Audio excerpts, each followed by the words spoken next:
All right, what are we talking about today?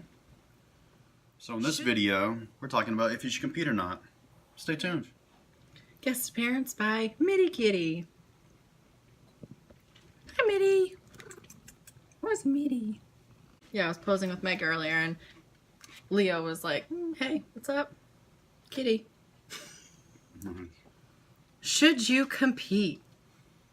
The golden question. Why the hell not? Go for it, man. Do it. Prove to yourself that you are capable of whatever the hell you set your mind to. But before you decide to compete or not, let's think about a few things. First off, why? Why do you want to compete? What do you hope to accomplish by stepping on stage? What do you hope to get out of it? Out of the whole experience? Yeah, I mean, we have people contact us and they're like, we ask them that question and they're like, I want to be a pro. Okay, awesome. Cool. Great goal. They've never even been to a show before. They've barely been training. I mean, it's kind of like, it's cool to shoot for the stars, but you kind of got to be realistic with things too, and kind of get clued in and make sure you have a grasp on what's going on, because I think a lot of people get carried away with all this social media stuff and they just don't really know what it's all about. They see all the glitz and glamour with it and don't really get the true meaning of it, I think, and they're just not realistic. So be realistic with it. So if your goal is to be a pro and you've never been to a friggin' show, go to a show and see what it's all about. Go backstage, see what these people have to go through and have to experience. But show day is the fun day. That's when all your hard work pays off. So really, that's like the highlight of all of prep. Prep is not easy. Sometimes it is easier than others, but it's friggin' hard as shit. Let's be real. So if your why is to become a pro, let's be realistic. Is your physique there? Do you have a foundation? Do you have the overall structure? Because genetics play a huge role in this and how your body is made up, how your body is structured. So to say, I want to be a bodybuilding pro, I want to be a women's bodybuilding pro. Yeah, Crystal, that's not going to happen. Yeah. Besides your appetite. My appetite? Yeah. I mean, I can eat like a bodybuilder, but I put on fat like a sumo wrestler, so.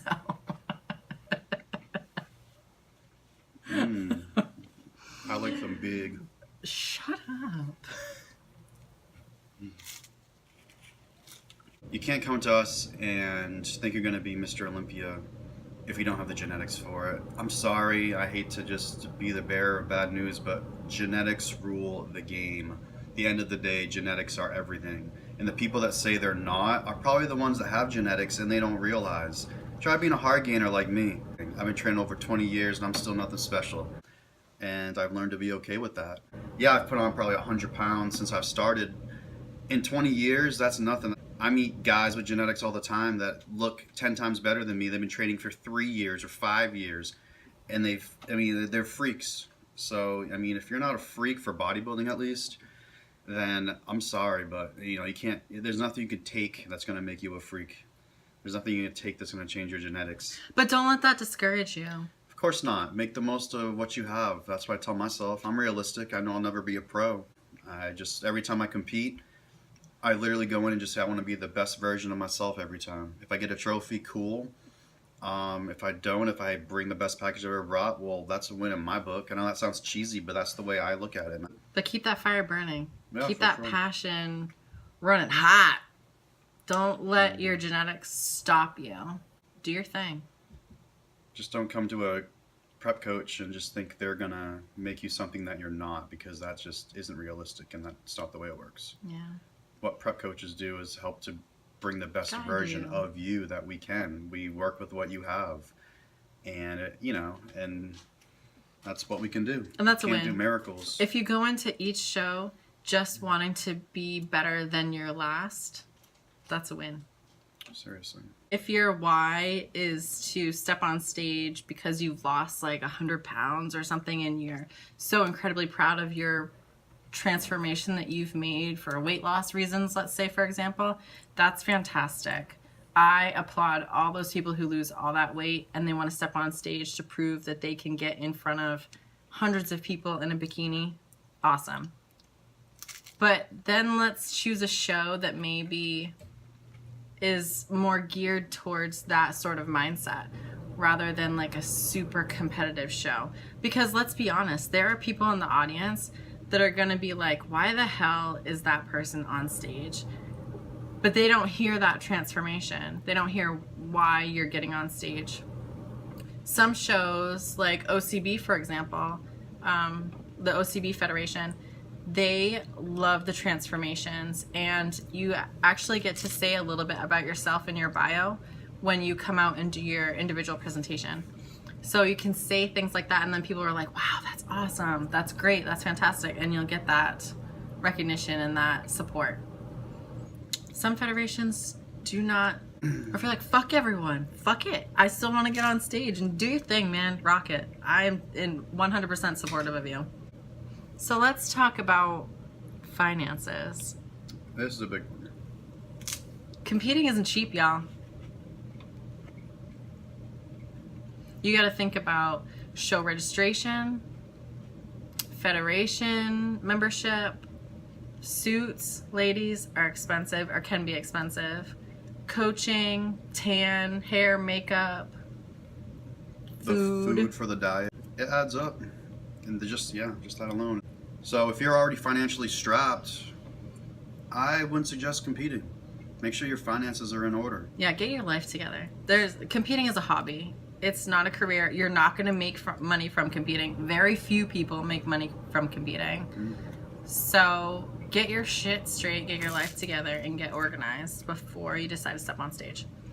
If stepping on stage is your goal and you're financially, like you're tight with money, then budget, save, have a little savings account. You have X amount of money that you want to save up for to do a show.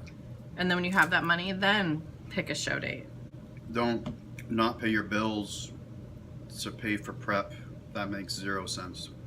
Come on, people. This is adulting now. We're all adults. Get your financials right. Mm-hmm.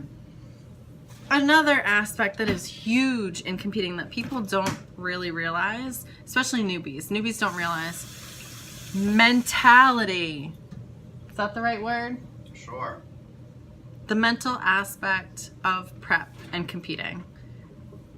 Like I said, prep is not easy for most of us.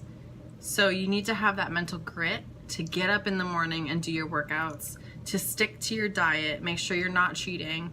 If you do go out with friends, which, hey, go out, have a life, do things outside of the gym and outside of prep, eat, sleep, train, repeat. Get outside of that.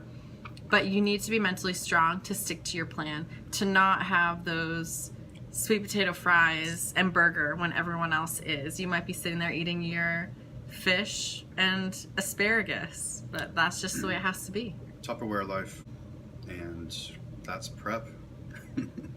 I'm just old school, and that's just the way it was kind of put in my head about it all. But I think everyone should stay diverse and try to live as normal of a life as they can. You do what works best for you. Totally. But having that mental framework of you're committed to what your goal is and you're going to do everything in your power to get to where you need to be, that's the winner mentality. That's what's going to get you to where you want to be in anything, not just prepping for a show. Anything, any aspect of life, any goal you have. Another point is being in a good place in your life. How about we'll say no drama?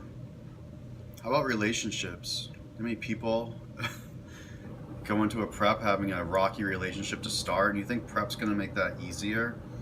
Definitely not. Prep's going to really test it. For a very small percentage of people, being in a stressful life situation and then putting prep on top of that helps them focus on something good for themselves so that they can accomplish what they want to. So just make sure you got your shit together before you start prep. Make sure life is good. Relationships are good. Support system, that's huge. Oh, have someone, at least one person maybe, in your life that maybe they don't completely understand why you're doing this or what you're doing, but they support you in your decisions regardless of what you want to do. Yeah. Yeah, definitely. That's huge. Having someone to at least kind of understand it and get it instead of just not understanding and just having to ask you, well, why are you doing that? Why can't you do this with me? Why can't we do that? Just have someone that gets it, supports it. Even if they don't get it, if they just support you and, you know, they don't have to completely understand it and want to do it themselves or whatever, they just need to support you. Not really test a relationship, for sure. Yeah, sure does. Tell me about it. Listen up, y'all, because this is it.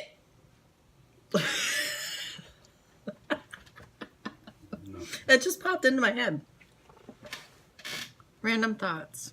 Sure does. Tell me about it. This one. Let's talk about who brings in junk food in the house and eats it all the time when the other one is in prep. Well, you know, I don't do that to you. it doesn't matter because I can eat junk food and prep and still get in shape. I'll kill him for you. Don't worry. What was I gonna say? You've got to be ready to. I don't know what I'm trying to say. I don't think you ever know what you're trying to say.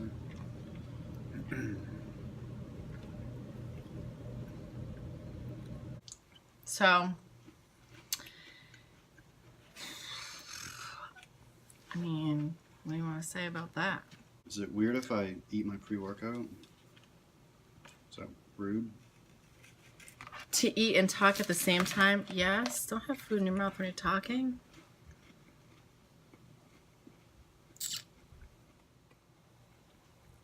I think that's it. I think that's about it. All right, cool. If you like this video, give us a thumbs up, comment below what has helped you, and be sure to subscribe. Subscribe.